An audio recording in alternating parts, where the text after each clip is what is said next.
DC machines. Machines नाम सुनते ही आपको बस ये समझ आना चाहिए, मशीन या तो मोटर हो सकता है या तो जनरेटर हो सकता है।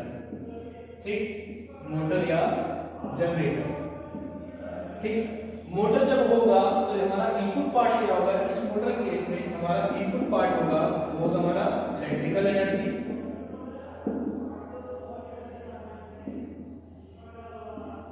और आउटपुट पार्ट होगा हमारा मैकेनिकल एनर्जी।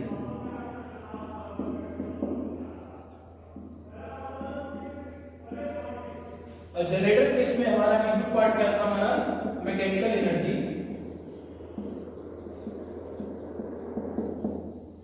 और आउटपुट पार्ट हमारा क्या था, इलेक्ट्रिकल एनर्जी। तो देखो हमने ये पढ़ा आसपास में कि एनर्जी का मतलब हम लोग कर सकते हैं, तो एनर्जी का मतलब में क्या क्या किसका उपयोग करते हैं, इलेक्ट्रिकल मशीन्स का। इलेक्ट्रिकल मशीन्स क्या करता है हमारा, इलेक्ट्रिकल मशीन्स ये क्या काम करता है, देखो जब हमको इलेक्ट्रिकल एनर्जी से कहाँ जाना है, मैकेनिकल एनर्जी। ठीक, तो देखो इलेक्ट्रिकल एनर्जी से किसमें जाना है, मैकेनिकल एनर्जी, तो हम लोग किसकी सहायता लेंगे, मोटर का। ठीक, हम जब मैकेनिकल एनर्जी से हमें जाना किसमें, इलेक्ट्रिकल एनर्जी, तो किसका सहायता लेंगे, जनरेटर का।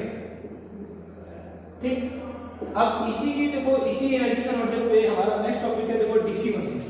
देखो डीसी मशीन्स में पूरा देखो इसके बेसिकली डीसी मशीन्स के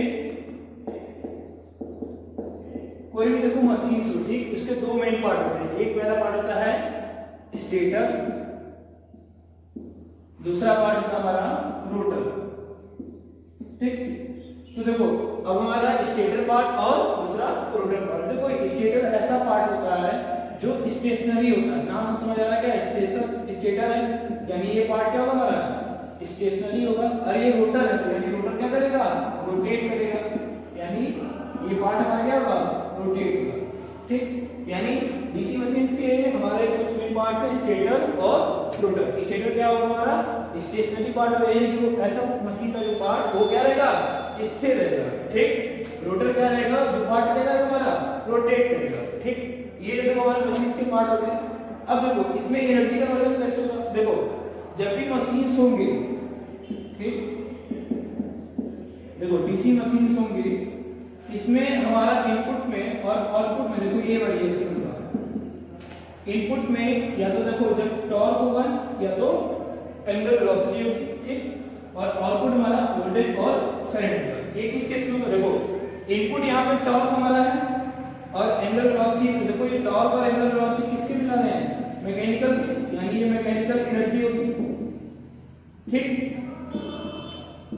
यानी मैकेनिकल एनर्जी केस में हमारा क्या होगा, इनपुट क्या होगा, टॉर्क होगा या ओमेगा होगा, और आउटपुट के हमारा क्या होगा इस केस में, वोल्टेज या करंट। तो देखो वोल्टेज और करंट हमारे यहाँ कोई किसका फॉर्म है, हमारा इलेक्ट्रिकल एनर्जी का फॉर्म। तो देखो ये कौन सा फॉर्म हो गया, ये हमारा हो गया जनरेटिंग सेक्शन। ठीक, यानी जनरेटर, यानी जब डीसी मशीन हमारा जनरेटर जैसा बिहेव करेगा तो क्या होगा, मैकेनिकल में इनपुट देंगे और आउटपुट में क्या मिलेगा, इलेक्ट्रिकल एनर्जी। तो देखो मशीन्स में कहीं भी जो पढ़ोगे तो उसमें टॉर्क का जो रिलेशन होता है किससे होता है, करंट के साथ होता है। किसके साथ होता है, टॉर्क का संबंध करंट के साथ होता है। क्लियर हो यहाँ तक। अब देखो जब हमारा मोटरिंग सेक्शन होगा, मोटरिंग सेक्शन, क्लियर है। तो जब हमारा मोटरिंग सेक्शन होगा तो उसमें हमारा इनपुट पार्ट में क्या चलाएगा, वोल्टेज या करंट, और आउटपुट पार्ट में हमारा क्या चलाएगा, टॉर्क या एंगुलर वेलोसिटी। इनपुट हमारा यहाँ पे क्या है, वोल्टेज और या करंट, और आउटपुट हमारा क्या चलाएगा, टॉर्क या एंगुलर वेलोसिटी। यानी बेसिकली हम लोग टॉर्क और ये करंट का रिलेशन तो रहेगा ही। तो इस केस में हमने इनपुट क्या डाला यहाँ पर, इलेक्ट्रिकल एनर्जी, और आउटपुट में हमने क्या डाल दिया, मैकेनिकल एनर्जी। यहां तक क्लियर है। ठीक, मैकेनिकल एनर्जी या मैकेनिकल एनर्जी का फॉर्म। तो ये हमारा क्या है, डीसी मशीन का पार्ट है। अब देखो डीसी मशीन्स के अंदर जो हमारे दो मुख्य जो होते हैं स्टेटर रोटर, उनका हम लोग कैसे इस्तेमाल करते हैं आरएमएफ को फाइंड आउट करेंगे। देखो डीसी मशीन्स के अंदर जो हमारा दो तरह का वाइंडिंग होता है, एक फील्ड वाइंडिंग और एक आर्मेचर वाइंडिंग। तो हमेशा याद रखना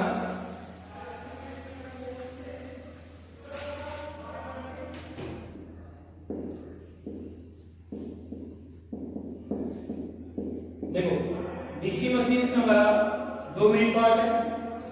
पहला हमारा है स्टेटर, दूसरा हमारा है रोटर। ठीक, तो देखो स्टेटर ही हमारा मेन जिम्मेदार जो होता है वो क्या जनरेट करता है, मेन फ्लक्स को जनरेट करता है। यानी स्टेटर ऐसा पार्ट होता है जो क्या जनरेट करता है, हमारा मेन फ्लक्स। तो देखो स्टेटर हमारा हो गया।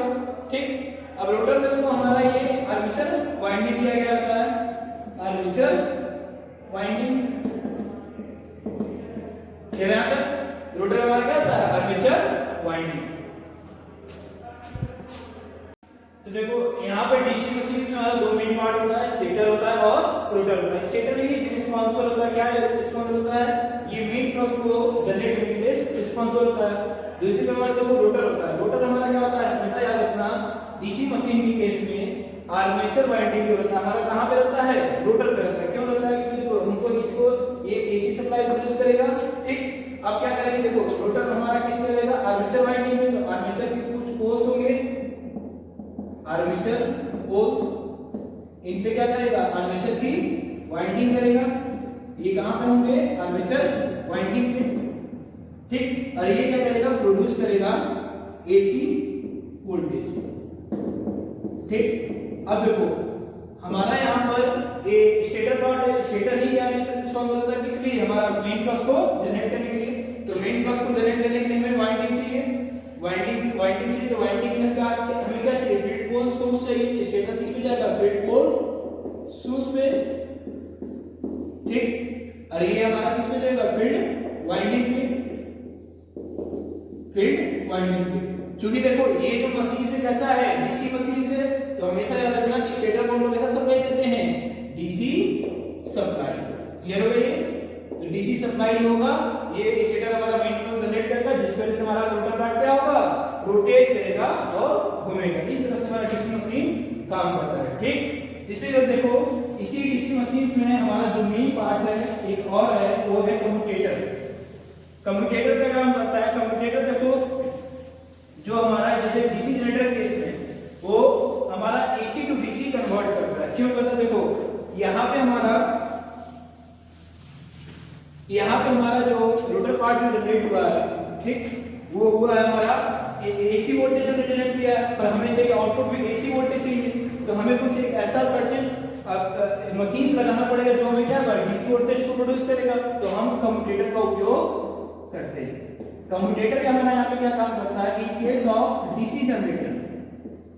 ठीक, in case of DC generator, DC generator के केस में क्या करता है, ये डीसी जनरेटर के केस में हमारा ये रेक्टिफायर जैसा काम करता है, रेक्टिफायर जैसा ये काम करता है। ये क्या काम करता है, in case of DC generator ये रेक्टिफायर जैसा काम करता है।